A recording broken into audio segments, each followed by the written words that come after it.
Estamos nuevamente, mis queridos amigos. Vamos a, vamos a estudiar ahora la Parashá Bamidbar, que comienza así.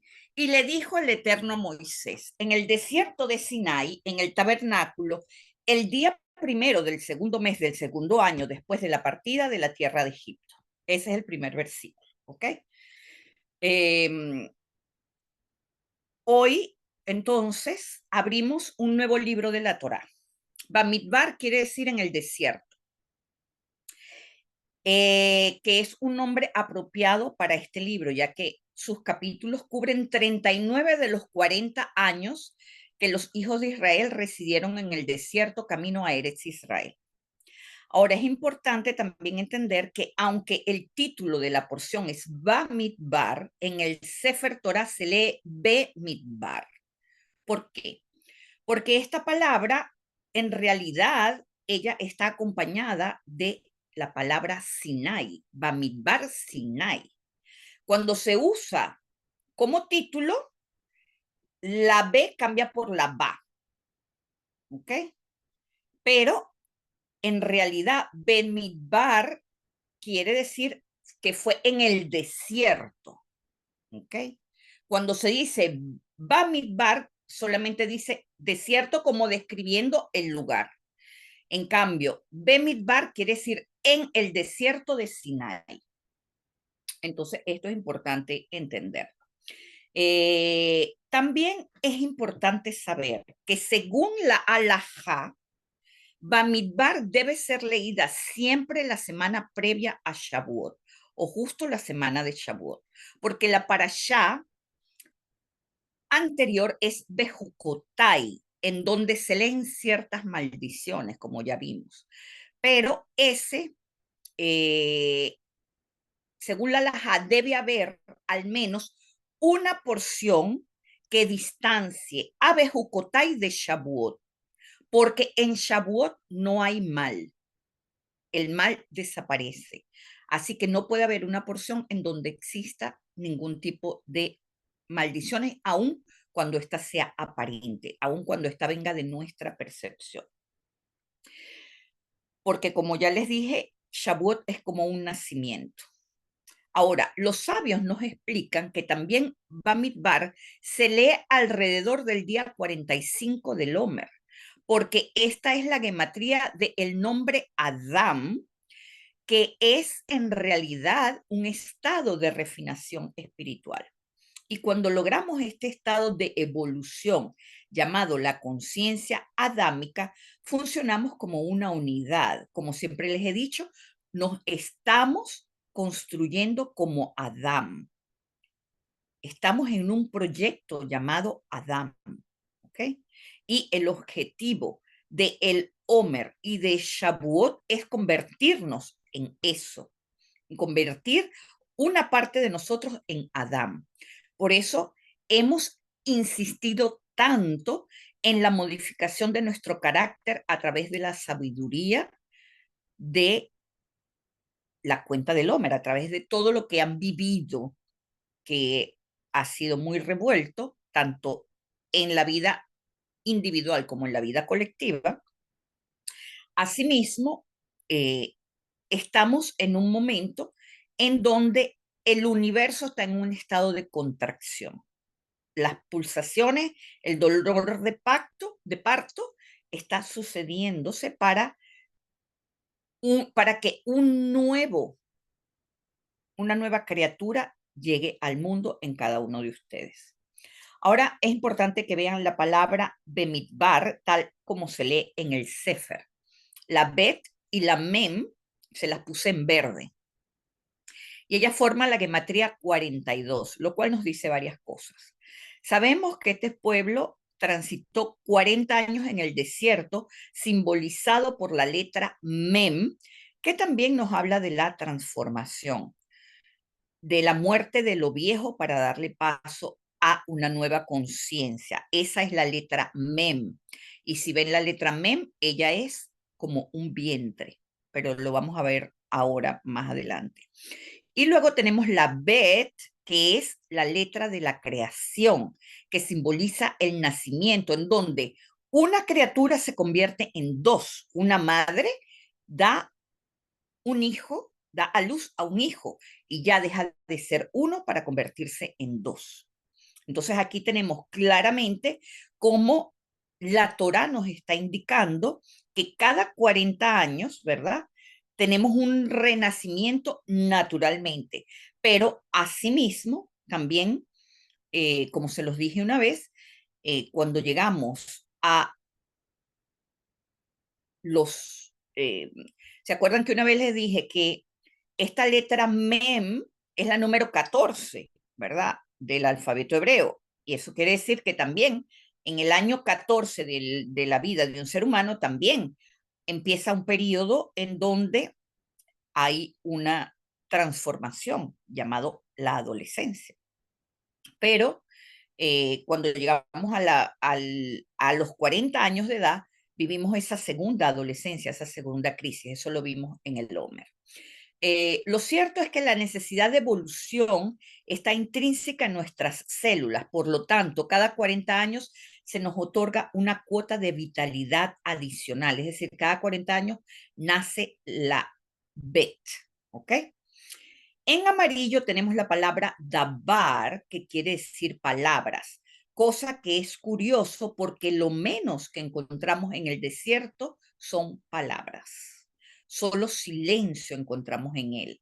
Entonces, ¿por qué se revelan allí las 10 palabras conocidas como los 10 mandamientos y no en Eretz Israel?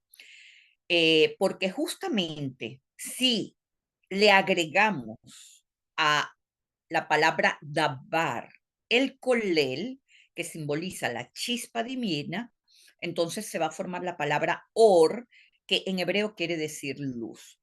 Lo cierto es que cuando un bebé está en el vientre materno, vive en un profundo silencio, ese silencio que lo conecta con la sabiduría infinita. Por eso nuestra tradición nos dice que en el vientre materno un ángel nos instruye en la Torá y lo sabemos todo.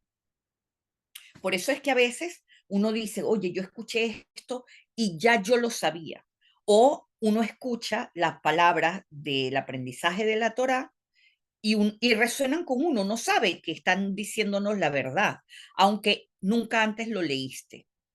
Bueno, esa sensación es porque ya en el vientre materno sabemos todo, somos instruidos. Entonces, eh, es importante entender que esto está relacionado con el desierto. Y fíjense que los judíos que fueron los que aceptaron la Torá, por siglos no tuvieron tierra. Siempre vivieron un desierto donde nadie los quería, donde su prosperidad, la prosperidad que hoy tienen, es debido a que se hicieron valer por sí mismos a través del dinero, porque no se les era permitido trabajar en ninguna parte, no eran aceptados en ninguna parte y ellos tuvieron que desarrollar esa habilidad de comercio independiente y de ser sobre todo prestamistas para que los otros los necesitaran a ellos y no ellos a los otros. Entonces, todo esto forma una parte del mecanismo de supervivencia que hoy se le critica a los judíos, pero que fue una respuesta a un estado de emergencia que tuvieron durante siglos porque no eran aceptados en ninguna parte, vivían siempre en ese desierto y en realidad lo que estaban haciendo era revelándole la Torá al mundo. De hecho, en el Talmud se explica que la Torá se revela en el desierto para que nadie pueda apropiarse de ella. Entonces, hay judíos en Estados Unidos, los judíos fueron los que decidieron aceptar la Torá, entonces la Torá vive en Estados Unidos. Los judíos de Caracas permiten que la Torá viva en Caracas. Los judíos, en cada parte en donde hay un judío en el mundo que no tiene una tierra propia, allí vive la Torá. Entonces, esto nos da la magnitud de lo que significa que ahora los judíos tienen una tierra, hace apenas escasos 75 años. Por eso esta es la el momento de la redención del mundo.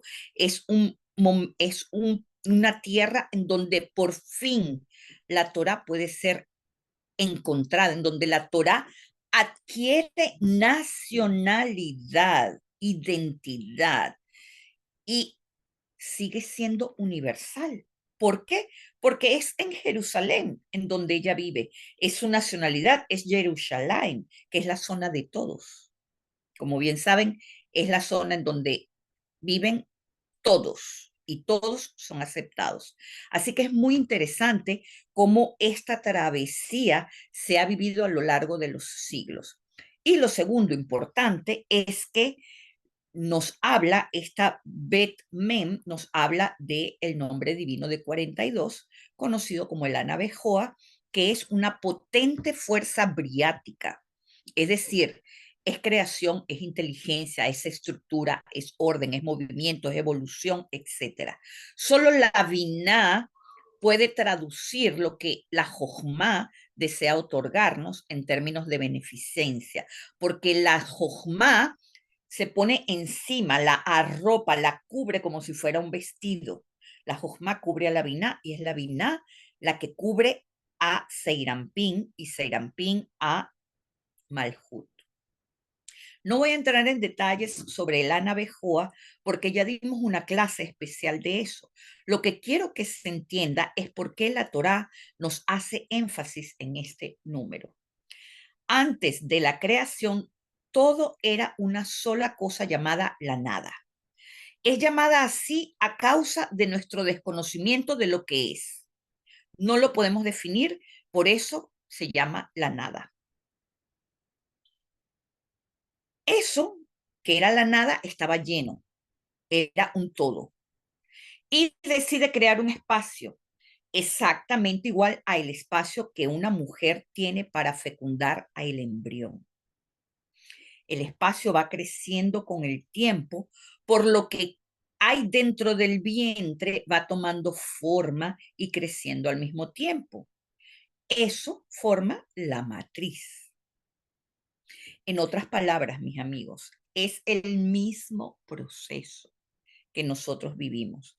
Esa matriz es llamada espacio-tiempo y es en ella en donde nosotros estamos siendo fecundados. Estamos aún en forma de fetos y naceremos como Adán en Shavuot. Pero ¿qué sucede? Que esa matriz espacio-tiempo nos impone una realidad en el cerebro de todas las especies y por eso todos vemos lo mismo al mismo tiempo. Todo el que vive en Francia y viene a la Garena Colomba, ¿verdad? Verá los mismos edificios, las mismas plantas, las mismas calles. ¿Por qué? Porque es una realidad impuesta por la matriz, impuesta por nuestro cerebro colectivo.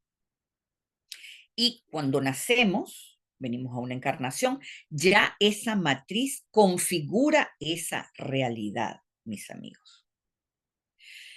Pero lo que hay que saber de la realidad es que aun cuando ella está determinada, puede conectarse con otros multiversos. Y ahí viene la primera contradicción. Fíjense, todo esto sucede en el mundo de Briah. ¿Cuál es la pregunta? ¿Cuál es la realidad que está determinada? Porque sí, hay una realidad determinada, pero al mismo tiempo yo puedo modificarla conectando diferentes realidades de otros multiversos. ¿Cuál es la verdad entonces? La realidad creada es el capítulo 1 del Génesis. Esa es la única realidad determinada, en donde construimos el primer día y era bueno, construimos el segundo día y es en el tercer día en el que se hizo bueno, y así sucesivamente. Esa es la única realidad determinada, ya hecha, ya lista. Ahora, para nosotros, como seres humanos, la realidad ya determinada es el Adán, que fue creado en el sexto día. Ahora, cada quien desde su línea de tiempo, desde su pedazo de matriz, puede escoger diferentes vías alternas para llegar a ese Adán.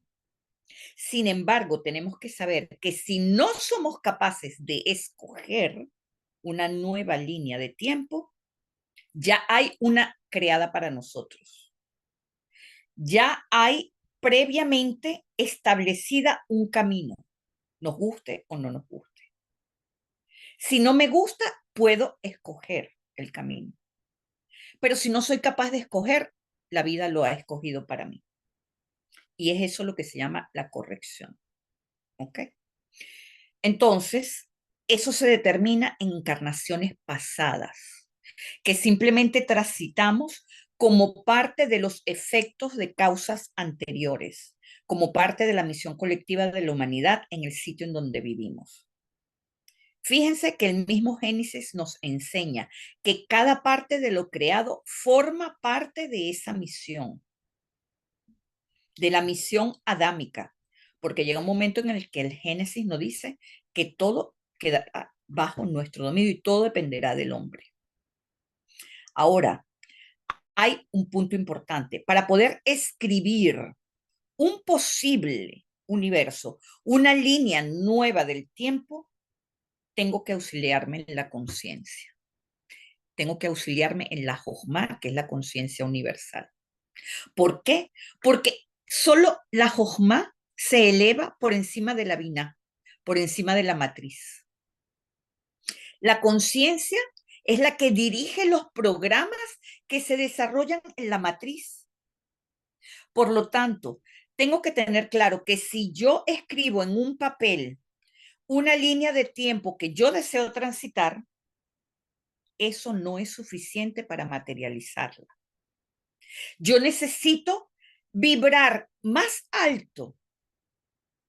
Yo necesito entrar al vientre maternal para crear ese espacio-tiempo, esa nueva criatura que yo quiero que nazca. Necesito vibrar más alto que esos universos predeterminados llamados Seirampin para yo poder crear una nueva autopista. Y esa es la oportunidad que nos da Shavuot. Crear una nueva autopista para mí. Y es allí en donde entra el Anabejoa, que es un código extraído justamente del primer capítulo del Génesis, que es el que nos permite entrar a esa matriz. Si quieren saber más, busquen la clase de Elana Bejoa, que ahí se los explico mucho mejor.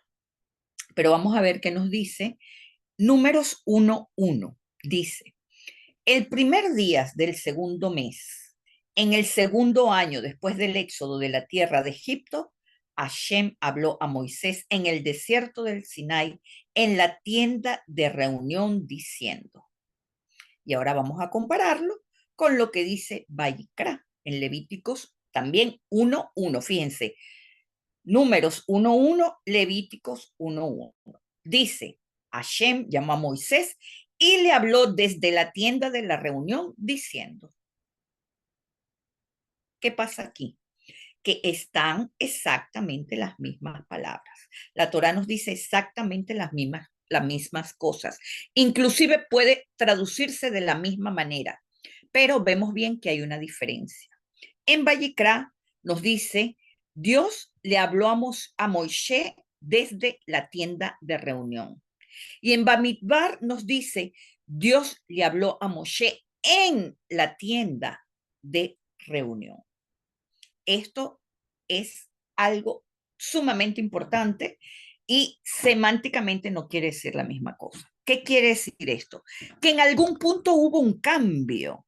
Los sabios nos explican que una vez que se recibió la segunda Torá, recuerden que en la primera Torá sucedió lo del becerro de oro y en Shavuot celebramos la segunda Torá.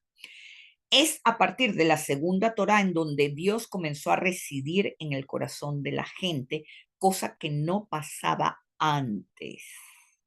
Es decir, es la Torá la que permitió que Dios entre a este mundo. Dios entró a este mundo a través de las palabras de la Torá. Y por eso es que la Torá es eterna, porque allí persiste la presencia divina. Nosotros besamos a la Torá no por el objeto mismo de la Torá, sino porque reconocemos que a través de ella una chispa de luz entró al mundo. Y eso es lo que celebramos en Shavuot, mis amigos. Es la interiorización de la presencia divina. Es decir, esa Moshe, que si volteamos las letras, quiere decir Hashem, vive en nuestro corazón y en nuestro cerebro, en nuestra alma. Es decir, lo que está en el cerebro bajó al corazón desde el momento en que llegó la Torá a este mundo.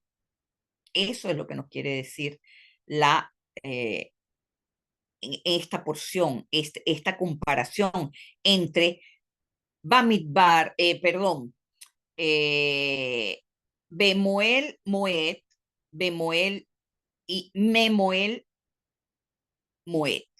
Esta diferencia entre la Bet y la Mem quiere decirnos que hubo un cambio entre la, el momento en el que la Torá estuvo en el pensamiento divino y cuando la Torá bajó al mundo.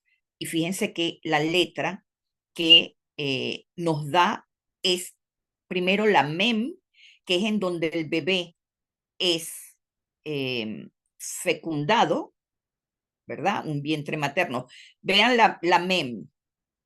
Si ven la Mem, se van a dar cuenta que la cabeza tiene la cabeza, ¿verdad? Y tiene la columna vertebral y luego tiene un vientre que es igual que una madre embarazada. Siempre el vientre pasa a la cabeza de la madre embarazada. Y la Bet es, ya el bebé nació, ya hay una individualidad, ya hay dos.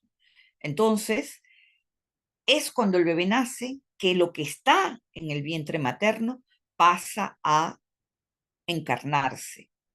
Eso es lo que nos quiere decir Shavuot, ¿ok? Entonces, eh,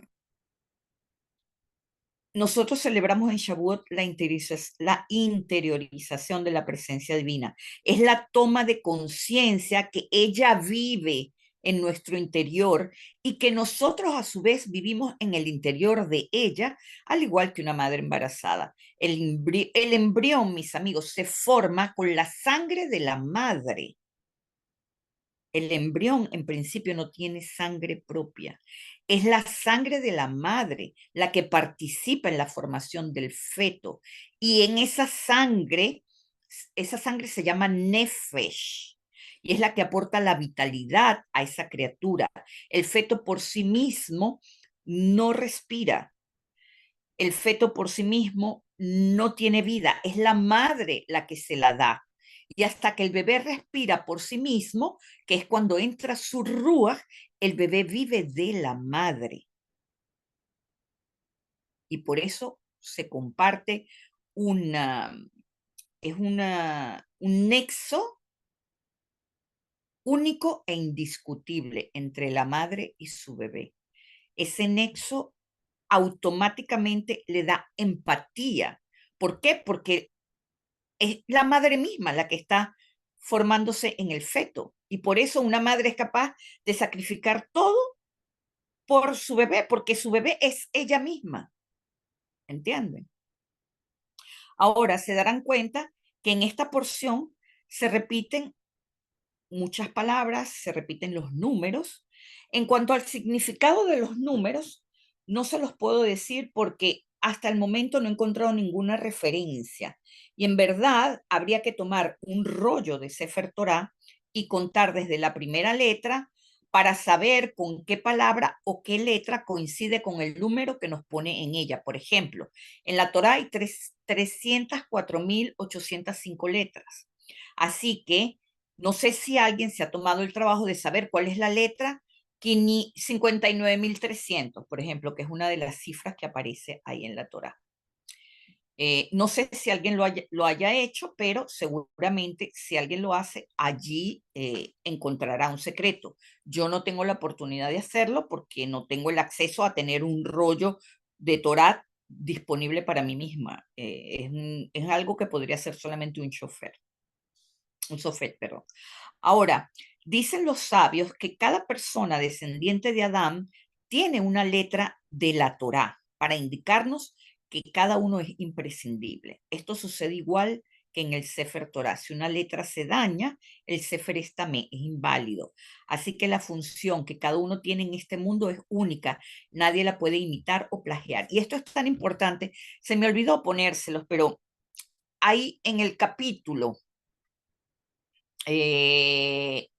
en el capítulo 3, versículo 39, van a ver una palabra que sobre Aarón tiene sobre cada letra hay un punto en el Sefer Torah. Saben que en el Sefer Torah no hay signos de puntuación, pero en esta palabra, si el Sefer Torah no tiene esos puntos encima de cada letra sobre Aarón, sobre el nombre de Aarón, eh, la Torah es inválida. Al punto que en mi sinagoga se mandó a fabricar un Sefer y el Baal Coré, que es el que la lee, se dio cuenta que la Torá no tenía esos puntos. Cerraron el Sefer y la pusieron fuera de la Bimá. Y el que escribió la Torá tuvo que venir de Israel para ponerle los puntos que le faltaban, porque si no la Torá era inválida. Así de importante es cada letra de la Torá. Y el tipo tuvo que venir directamente de Israel solamente a poner esos puntos en la Torá. Ahora fíjense, otra cosa importante. Jacob tuvo 13 hijos, 12 varones y una hembra. Todos conforman las 12 tribus de Israel y la hembra, Dina, representa la Shejina. Ahora vamos a ver cómo la Torá nos explica que las tribus se ordenaron alrededor del Mishkan. Veamos qué nos dice el capítulo 1-2 de esta porción. Dice, los israelitas acamparán cada uno con su estandarte bajo los estandartes de su casa paterna.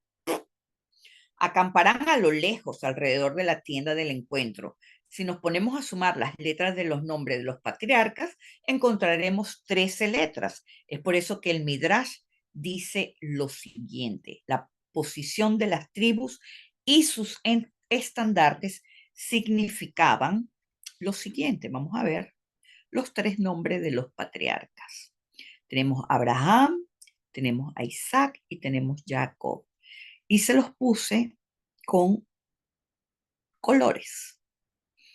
Nos dice, nos dice la sabiduría de la Cábala. En las tribus ubicadas en el este estaba Yehudá, Isahar y Zabulón. Tenían en sus estandartes el Aleph, la Yud y la Yud, la primera letra de cada nombre de los patriarcas. ¿Por qué? ¿Qué nos dice la Torá? Los israelitas acamparán cada uno con su estandarte bajo los estandartes de su casa paterna.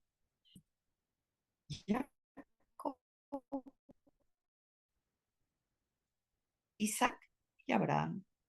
Y por eso aquí los tenemos. Las tribus ubicadas en el sur, Rubén, Shimón, los patriarcas, en sus estandartes, la B, la Sadi y la Ain. Y así sucesivamente, mis amigos, vamos a encontrar que los nombres de los patriarcas forman 16 letras, dejando por fuera la mem final en Abraham. ¿Qué significa la mem final? La representante de lo femenino, el vientre materno fecundado a el embrión de este pueblo que pasó 40 años en el desierto transformándose y trascendiendo 40 su condición de esclavo, representando a la Shejina, que es la 13ª hija de Jacob. Dice un Midrash que la Shejina, posicionada en el centro, estaba rodeada de 22,000 malajim, porque cada letra hebrea posee 1,000 ángeles y son 22 letras hebreas. Así que ella, la presencia divina, se posiciona en donde están todas las letras que conforman la estructura genética del feto. Mis amigos, eso es lo que sucede en Shavuot. Recibimos una letra de la Torá en forma de semilla. Recuerden que cuando se creó el mundo recibimos una Hei pequeñita. Vamos a verlo en Génesis 2:4, que dice, esta es la historia del cielo y la tierra cuando fueron creados, cuando Dios, Hashem, hizo la tierra y el cielo. Van a ver que ahí tenemos una Hei pequeñita, apenas empezando en el Génesis, ya después cuando todo se ha creado. Es decir, se creó el prototipo, se creó el destino final y nos entregan una Hei pequeñita para que la trabajemos, una semilla. ¿Qué pasa con esa Hei? Que ella recorre toda la Torá. Y cuando llegamos a Asinu, que es la última para allá que se lee en la Torá, encontramos la Hei en mayúscula. ¿Y qué dice? Pagáis así a Hashem, oh gente torpe y necia. ¿No es este el Padre que os creó, que nos dio la Hei, que os formó y os hizo soportar? Ahí está esa Hei en lugar de semilla que se nos dio. Entonces, mis amigos, el propósito de cada uno, esa semilla, es plantarla y hacerla crecer. Shavuot es la corona que se le pone a Pesaj. Por lo tanto, nuestro trabajo a partir de Shavuot es coronar nuestra alma, que es un fractal de Hashem, con esa Hei. Ok. Shavuot, no sé si tienes por ahí el árbol de la vida, mi Dani querida. Shavuot, como les dije entonces, es el nacimiento de una nueva criatura que todos venimos fecundando desde la cuenta del Homer, desde que salimos de Egipto. Ahora, ¿qué es lo que importa de Shavuot? Es la forma en cómo nacemos. Tenemos que nacer por la derecha, mis amigos. Para poder nacer por la derecha y no por la izquierda, como generalmente nacemos, la segula universal de Shavuot es la sedaká para sostener a la Torá. ¿Por qué? Ahí tienen el árbol de la vida. La Torá pasó por Keter y por Jochma. Jochma es la derecha, que es el otorgamiento.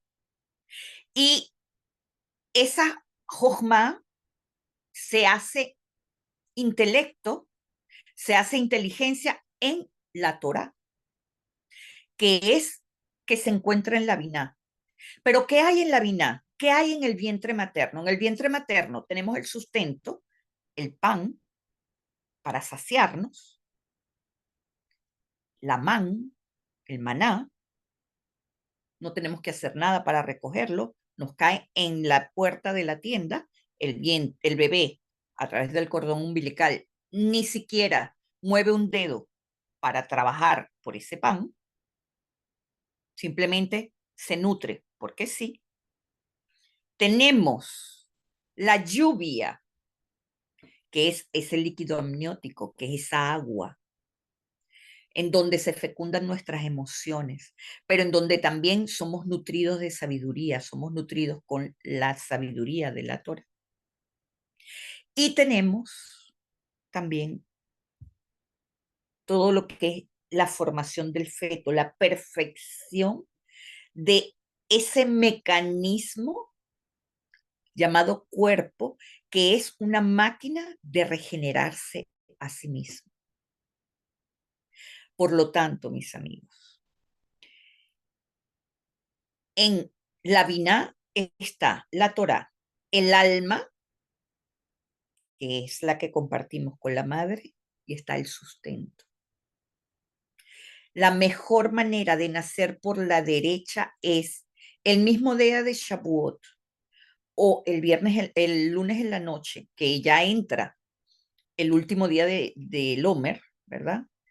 Puede ser el lunes a partir de las 7 de la noche o el martes durante todo el día, que es el último día del Omer, se da una sedacá para sostener a la Torah, aunque sea 1 euro. Y de ese modo, ustedes nacerán en Shavuot por la derecha. Obviamente, el objetivo de Shavuot es estudiar toda la noche. Yo voy a estar en la sinagoga, como es un feriado para nosotros. No voy a poder acompañarlos toda la noche como usualmente hago, pero cada uno ya sabe que tiene una página web en donde tiene todas las porciones, tiene YouTube, en donde puedes ver de nuevo toda la cuenta del Homer y pasar toda la noche estudiando, tomando notas, eh, realmente leyendo los 10 mandamientos, por supuesto, para poder, además de esa sed acá, poder nutrirse con la jojma y nacer, mis amigos, por la derecha. Eso quiere decir que tendremos más misericordia que en nuestro año anterior. Esa es la oportunidad que nos da Shavuot, una oportunidad única, una oportunidad valiosa. No podemos dejarla pasar, ¿ok? Es una vez al año y nos va a costar, es en semana además, que nos cuesta quedarnos despiertos porque al día siguiente la mayoría de la gente va a trabajar. Nosotros afortunadamente no, porque Shavuot es 2 veces, pero en Israel la gente al día siguiente de Shavuot va a trabajar y todo el mundo se queda despierto. Entonces, bueno, hasta aquí tenemos la clase y ahora sí vamos a las preguntas.